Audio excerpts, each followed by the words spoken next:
इधर तेजस्वी यादव और उनका पूरा परिवार टेंशन से गुजर रहा था। मतलब कि सभी के मतलब मन में या फिर दिमाग में टेंशन बना हुआ था। लोग प्रॉब्लम और परेशानी में थे तेज प्रताप यादव के साथ जो कुछ भी हो रहा था उसकी वजह से, या फिर जो वो कर रहे थे उसके वजह से।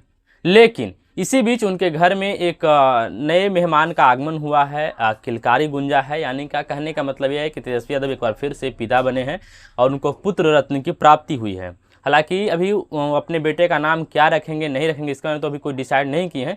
लेकिन जब वो अपना फोटो शेयर करते हैं तेजस्वी यादव अपने बेटे के साथ, तो उसमें लिखते हैं जय हनुमान। लिखने के बाद लिखते हैं लास्ट में जय हनुमान, और उसका वजह ये बताते हैं कि आज मंगलवार है, उसके वजह से मतलब कि बजरंगबली का कृपा मतलब समझ रहे थे।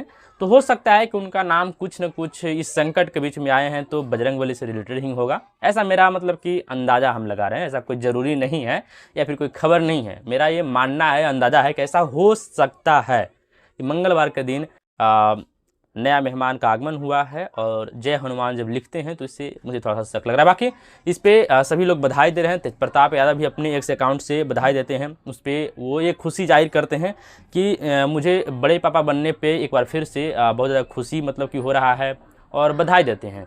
और बहुत ज़्यादा एक लंबा चौड़ा पोस्ट लिखते हैं, उसको आप लोग स्क्रीन पे देख सकते हैं। और एक और है मतलब इस पर आश्चर्य करने वाला चीज़ ये है कि जो बिहार के हमारे मुख्यमंत्री श्री नीतीश कुमार जी हैं, मतलब कि तेजस्वी यादव और नीतीश कुमार के बीच में इतना ज़्यादा मतलब कि चलता है, वाद विवाद होता रहता है। मतलब एक तरह से कह सकते हैं कि राजनीतिक दुश्मनी है ना, वैचारिक नहीं लेकिन राजनीतिक दुश्मनी होता है। तो उसके बाद नीतीश कुमार बधाई दिए हैं तेजस्वी यादव को पुत्र रत्न की प्राप्ति होने पर। तो ये एक दिखाता है कि नहीं, मतलब कि लोकतंत्र में यही अच्छाई है कि आपका वैचारिक मतभेद या फिर राजनीतिक मतभेद हो सकता है लेकिन मनभेद नहीं होता है, जो कि बहुत अच्छा चीज़ है। बाकी इनके घर में नया मेहमान का आगमन होने से सभी लोगों के चेहरा पे, सभी लोगों के मन में खुशी है। हालांकि इनका परिवार अभी थोड़ा सा दुख और परेशानी में तो चल ही रहा है, लेकिन इस बीच थोड़ा सा एक नया मेहमान के आने से हल्का फुल्का टेंशन परेशानी का कमी हुआ होगा। बाकी इस पर आप लोग की राय क्या है कमेंट बॉक्स में जरूर बताइएगा। अभी तक तेज प्रताप यादव के साथ जो कुछ भी हो रहा है उस पर उनकी पत्नी ऐश्वर्या राय का एक बहुत बड़ा बयान सामने निकल के आ रहा है। उनका कहना यह है कि जब तेज प्रताप यादव को किसी से 12 साल से प्यार था, किसी के साथ रिलेशन में थे, और जब कोई उनके परिवार वालों को ये सब मालूम था, जानकारी था कि तेज प्रताप यादव का किसी दूसरे के साथ मतलब कि प्यार है या फिर उनका इच्छा है, तो फिर जबरदस्ती मेरा जिंदगी क्यों खराब की। और इसके बाद उन्होंने ये भी आरोप लगाया कि जो कुछ भी तेज प्रताप यादव के ऊपर कार्रवाई किया जा रहा है पार्टी के द्वारा या फिर उनके पिता के द्वारा या फिर उनके परिवार के द्वारा, तो ये सब ड्रामा है, ऐसा कुछ नहीं है। ये सब लोग चुनाव की वजह से ऐसा मतलब कर रहे हैं।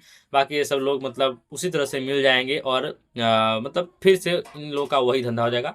बाकी हम अभी तक इनसे केस लड़ रहे हैं और आगे तक जब तक न्याय नहीं मिलेगा केस लड़ते ही रहेंगे। बाकी इन सब चीज़ों को देखते हुए थोड़ा सा बात ये लगता है कि कहीं ना कहीं तेज प्रताप यादव के साथ भी गलती हो रहा है। इसको मतलब कोई माने या ना माने, भले तेज प्रताप यादव गलत कर रहे हैं या फिर नहीं कर रहे हैं, इसमें नहीं जाते हैं, लेकिन तेज प्रताप यादव के साथ भी गलत हो रहा है।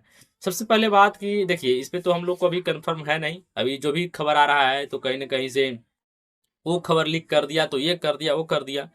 तो सबसे बड़ी बात तो ये है कि इस पे कहीं से मतलब कुछ टिक्का टिप्पणी नहीं किया सकता है। लेकिन फिर भी अगर शक के अंदाजा में या फिर अंदेशा में बात किया जाए तो सबसे बड़ी बात ये है कि अभी कहा यह जा रहा है कि अनुष्का यादव जो है वो जानबूझ करके ऐसा उनसे पोस्ट करवा रही है तेज प्रताप यादव से, और वही उनके अकाउंट से पोस्ट कर रही है, उनके पास एक्सेस है तो ऐसा कर रही है तेज प्रताप यादव को बदनाम करने के लिए।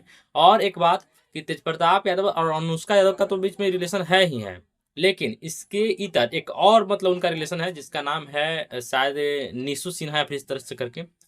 और इसके बाद एक खबर और सामने निकल कर आ रही है कि जो इनकी ममेरी बहन तेज प्रताप यादव की हैं, जो कि मतलब इनके मामा की लड़की हुई है, वो भी कुछ मतलब कि शायद फोटो या वीडियो या फिर जो कुछ भी उनके पास है वो लीक करे। तो मतलब कहीं ना कहीं अभी तेज प्रताप यादव सभी जगह से घिरे हुए हैं, चारों तरफ से घिरे हुए हैं, जिसपे उन्हें कुछ भी कहना या बोलना मुझे लगता है कि अभी चुप रहने में ही फायदा है, या फिर जो कुछ भी इस पर आगे मामला क्या होता है नहीं होता है तो फिर आगे वक्त बताएगा कि क्या होगा नहीं होगा।